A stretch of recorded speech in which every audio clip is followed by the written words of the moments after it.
찬송가 411장 같이 부르시도록 하겠습니다.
다 함께 기도하시겠습니다. 하나님 아버지, 이 귀한 날 주셔서 또 이 새벽에 예배의 자리에 나와서 말씀으로 하루를 시작하게 해주셔서 감사합니다. 빠르게 지나가는 세월 앞에서 정직하고 겸손하게 주어진 삶을 감사로 하나님께 드리게 하여 주시고, 오늘도 변함없이 우리를 사랑해 주시는 하나님 앞에 주신 말씀을 잘 기억하고 순종하는 복된 하루 다 되게 하여 주옵소서. 하나님 아버지, 계속해서 함께 기도합니다. 우리들의 연약한 육체의 병이 낫게 하여 주시고 사업과 경제적인 어려움들도 속히 회복되게 하여 주옵소서. 가족과 특히 우리 자녀들을 위한 기도가 응답되게 해 주시고, 무엇보다 나 자신이 믿음이 성장하고 성숙하며 늘 성령으로 충만하게 살게 하여 주옵소서. 또 우리 수유제일교회가 이 땅에서 빛으로 소금으로 귀하게 잘 쓰임받는 주님 기뻐하시는 교회로 잘 성장하게 하여 주옵소서. 주님, 이 나라도 안정되게 하옵소서. 정치와 경제와 사회와 교육, 문화 등 이 모든 영역에서 이제는 좀 더 정직하고 양심이 살아있게 하여 주시고, 하나님의 형상으로 지음받은 사람을 정말 귀하게 여기는 이 나라가 되게 해 주옵소서. 특히 우리 정치관들 싸우지 않고 정말 화해하고 이 어려운 시기를 잘 이겨낼 수 있도록 우리 대통령을 중심으로 한 마음으로 지혜를 모으게 하여 주시고, 또 백성을 잘 섬기는 정말 백성을 위한 정치를 잘 하게 하여 주옵소서. 분단 70년이 넘은 이 나라, 이제 북한 땅도 평화롭게 복음으로 닫힌 문을 열어주셔서 이 나라가 사랑으로 하나가 되고 하나님 기뻐하시는 귀한 민족으로 새롭게 일어나도록 이 한반도를 축복하여 주옵소서. 이 땅에 세워진 주님의 교회들을 돌보아 주셔서 하나님과 세상 앞에 그리고 물질 앞에 정직하게 하여 주시고, 세상의 가치관과 권력으로 이 교회가 움직여지는 것이 아니라 말씀과 기도로 사랑과 순종과 섬김으로 교회가 세워지게 하여 주옵소서. 무엇보다 복음 전파의 본질 앞에서 열심을 내는 순결한 우리 주님의 교회가 다 되게 해 주옵소서. 우리 예배를 위해서 기도합니다. 10%의 성도들이 함께 모여 예배하게 해 주셔서 감사합니다. 속히 온 성도가 함께 모여 예배할 수 있도록 코로나19의 어려움이 잘 해결되게 하여 주옵소서. 함께 모여 예배하는 성도들 뿐만 아니라 각 가정에서 영상으로 모자이크 예배로 함께 예배하는 모든 성도들도 온 마음과 정성을 다해서 영과 진리로 하나님께 예배하게 하여 주옵소서. 우리 담임 목사님을 통해서 선포되어지는 이 하늘의 생명의 말씀을 통하여 온 성도들이 말씀 앞에서 아멘하고 또 말씀대로 순종하며 살게 하여 주옵소서. 오늘 하루도 주님 바라보며 주님 안에서 안식하고 세상을 향한 섬김의 삶을 사는 귀한 하루가 되게 해 주옵소서. 예수님의 이름으로 감사하며 기도하였습니다. 아멘. 오늘 우리가 함께 볼 말씀은 마태복음 5장 38절에서 48절의 말씀입니다. 또 눈은 눈으로 이는 이로 갚으라 하였다는 것을 너희가 들었으나 나는 너에게 이르노니 악한 자를 대적하지 말라. 누구든지 내 오른편 뺨을 치거든 왼편도 돌려대며 또 너를 고발하여 속옷을 가지고자 하는 자에게 겉옷까지도 가지게 하며 또 누구든지 너로 억지로 오리를 가게 하거든 그 사람과 심리를 동행하고 내게 구하는 자에게 주며 내게 꾸고자 하는 자에게 거절하지 말라. 또 네 이웃을 사랑하고 내 원수를 미워하라 하였다는 것을 너희가 들었으나 나는 너희에게 이르노니 너희 원수를 사랑하며 너희를 박해하는 자를 위하여 기도하라. 이같이 한즉 하늘에 계신 너희 아버지의 아들이 되리니 이는 하나님이 그 해를 악인과 선인에게 비추시며 비를 의로운 자와 불의한 자에게 내려주심이라. 너희가 너희를 사랑하는 자를 사랑하면 무슨 상이 있으리요? 세리도 이같이 아니하느냐? 또 너희가 너희 형제에게만 무난하면 남보다 더하는 것이 무엇이냐? 이방인들도 이같이 아니하느냐? 그러므로 하늘에 계신 너희 아버지의 온전하심과 같이 너희도 온전하라. 아멘. 오늘은 말씀의 의도라는 제목으로 잠시 말씀을 나누도록 하겠습니다. 얼마 전부터 우리는 마태복음 5, 6, 7장에 있는 그 산상수훈의 말씀을 우리가 보고 있습니다. 오늘은 5장의 마지막 부분을 함께 보고 있는데요. 예수님께서 이 땅에 오신 궁극적인 목적은 죄인인 우리를 구원하러 오신 것입니다.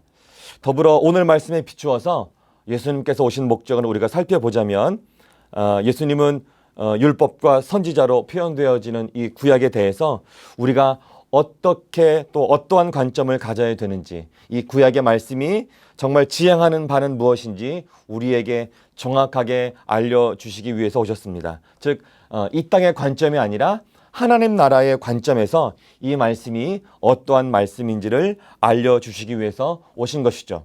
그래서 예수님은 이 땅에 오셔서 이 구약의 말씀에 대한 하나님의 의도와 그 의미를 완결하고 완성하고 또 분명하게 우리에게 알려주셨습니다. 그러니까 구약을 폐하러 오신 것이 아니고 반대로 이 불완전한, 그래서 우리가 오해하고 있는 이 구약의 예언을 성취하셨고 또 완성하여 주셨습니다.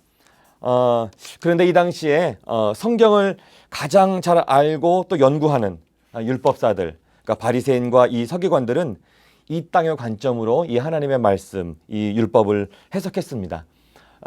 그래서 율법을 처음에 주신 그 하나님의 마음보다는 이 땅에서 살아갈 때 자신의 어떤 유익을 위한 것으로만 율법을 해석했습니다. 그러니까 하나님 마음보다는 자신의 사람의 마음을 우선시했다고 하는 것이죠. 그래서 그들은 하나님께서 우리들의 마음의 중심을 보시지 않습니까? 이 중심을 보시는 하나님의 관점보다는 눈에 보이는 사람의 관점을 중요시했습니다. 그러다 보니까 겉으로 보여지는 외적인 그런 순종은 있었지만 정말 그 내적인 마음, 정말 중요한 그 내적인 마음에 대해서는 정직하지 않았습니다. 즉 어떤 정의, 긍휼, 또 믿음과 같은 어떤 율법이 가르치고 있는 기본적인 태도, 이런 정신들을 많이 잃어버렸고 그래서 결국 자기들의 의에 빠지게 되었습니다.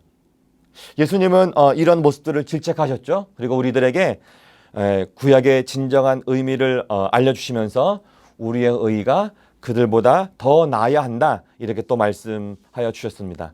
오늘의 말씀에 등장하는 구약의 몇몇 말씀들에 대해서도 주님이 그 말씀을 주신 하나님의 원래의 의도, 그 마음이 무엇인지를 알려주고 계십니다.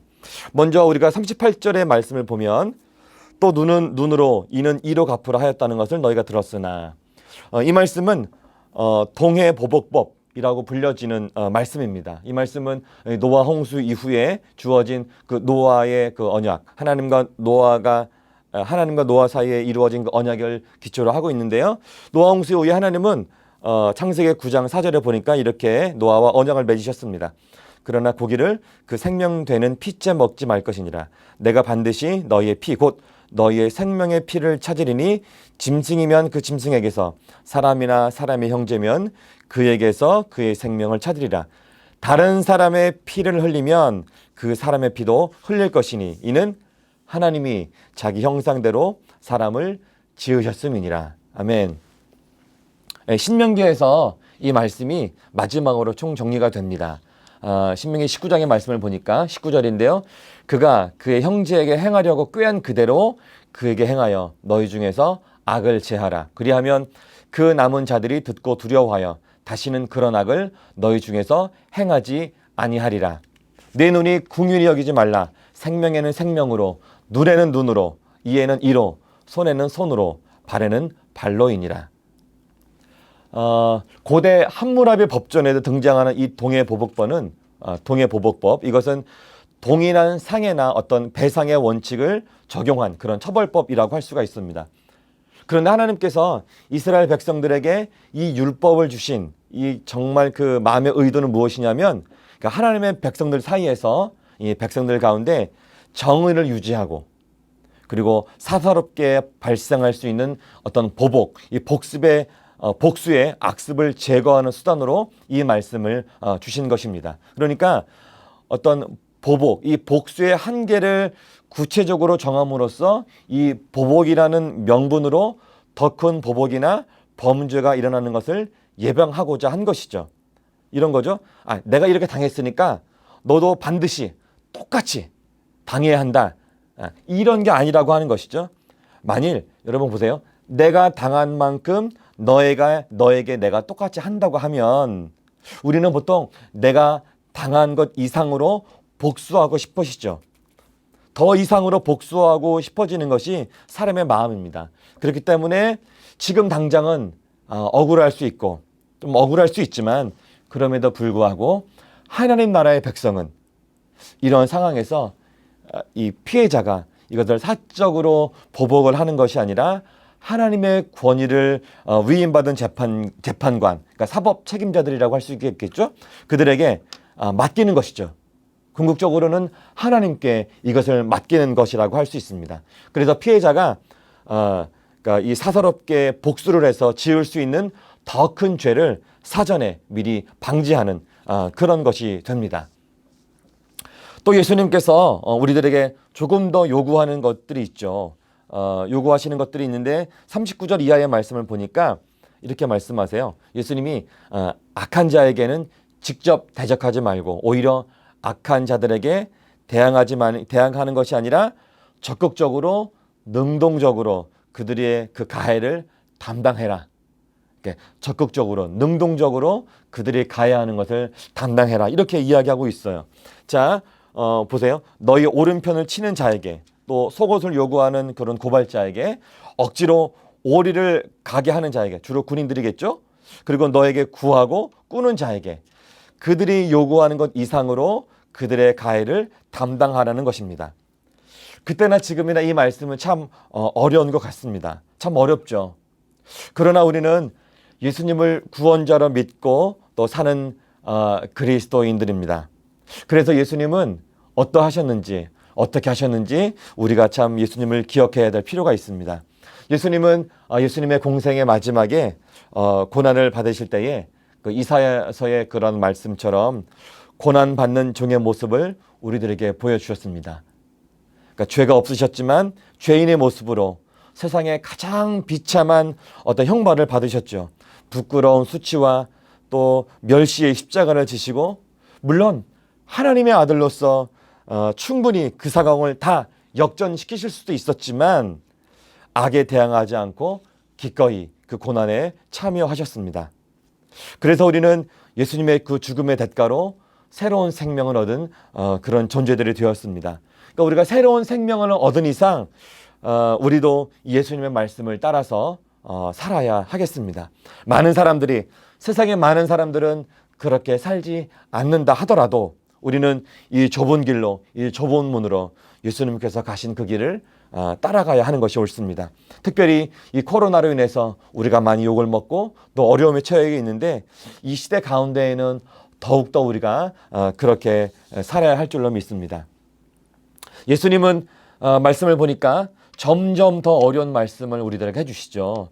43절 이하에 보니까 악한 자를 뛰어넘어서 원수에 대해서 또 어떻게 해야 되는지 우리들에게 말씀하여 주고 있습니다. 이때까지 사람들은 원수를 미워하는 것을 당연하게 여겼습니다. 뭐 지금도 마찬가지죠. 지금도 사실 우리 교회도 이 원수를 미워하고 있는 경우가 있는 것 같아요. 그런데 그 당시에 사람들은 자기 이웃, 자기의 동족은 잘 사랑했습니다. 그리고 자기의 원수들은 꼭 심판해야 된다, 이렇게 여겼습니다. 그런데 이 말씀은 그 이스라엘이라고 하는 그 나라, 이 나라가 국가적으로 감당해야 할 그 역할의 일부분이지 이것이 어떤 사적으로 개인적으로 확대해서 적용하는 그런 계명은 사실 아니었습니다. 우리가 하나님의 백성으로서 따라야 할 원칙은 원수에 대한 복수가 아니고 원수에 대한 미움이 아니라 원수에 대한 사랑입니다. 그러니까 원수까지도 사랑해라, 이 말씀이죠. 나를 사랑해 주는 자들만 사랑하는 것은 죄인들도 또 세상 사람들도 이미 잘하고 있습니다.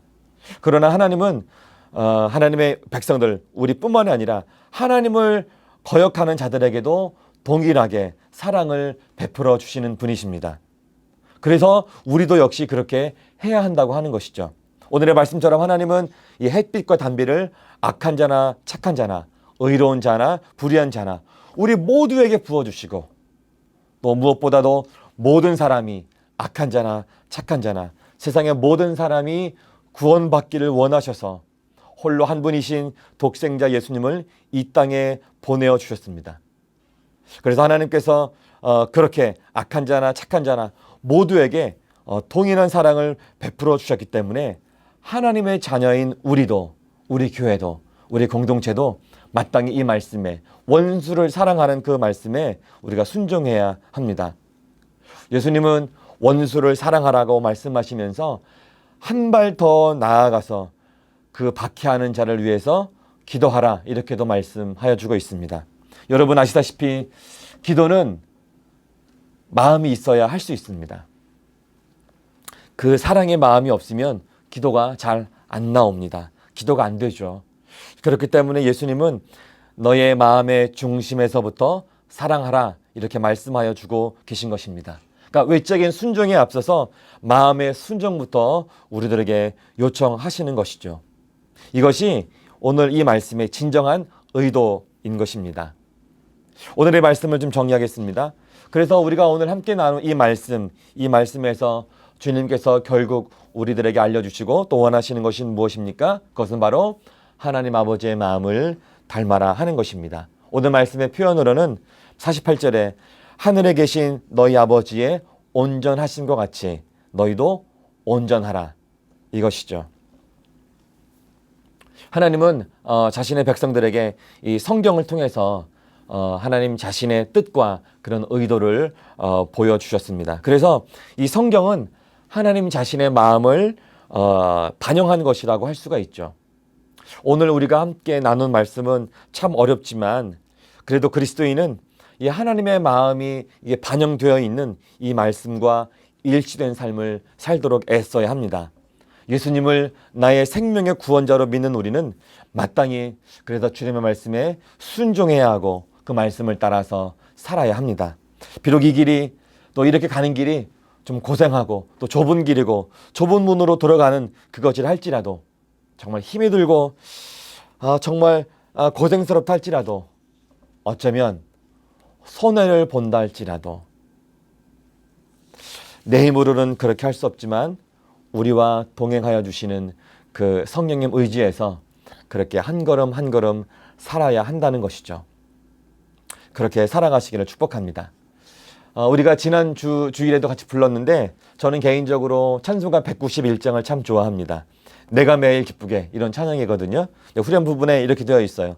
성령이 계시네, 할렐루야 함께 계시네, 좁은 길을 걸으며 밤낮 기뻐하는 것 주의 영이 함께함이라. 제가 이 찬양을 반복해서 부를 때 맨 마지막 좁은 길을 걸으며 이 부분을 반복할 때 제가 자주 하는 멘트가 있습니다. 그 멘트는 무엇이냐면 좁은 길을 걸을지라도, 좁은 길을 걸을지라도, 좁은 길을 걸을지라도 우리가 밤낮으로 기뻐할 수 있는 것은 주의 영이 함께 하시기 때문이다. 저는 이 찬양 그래서 좋아합니다.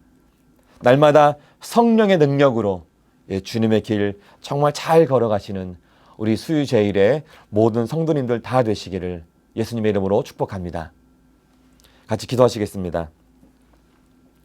하나님 아버지, 이 땅에 화목제물로 예수님을 보내어 주셔서 십자가에서 피 흘려 죽으심으로 우리를 구원하여 주셔서 감사합니다.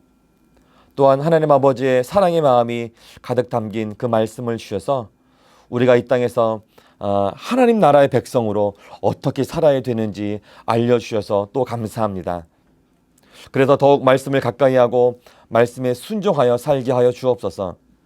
예수님께서 바르게 알려주신 그 말씀의 의도를 잘 기억하여 혼탁한 이 시대 가운데 사랑과 정의, 긍휼의 삶을 바르게 살게 해 주옵소서. 무엇보다 구원 얻는 믿음의 삶을 잘 살게 하여 주옵소서.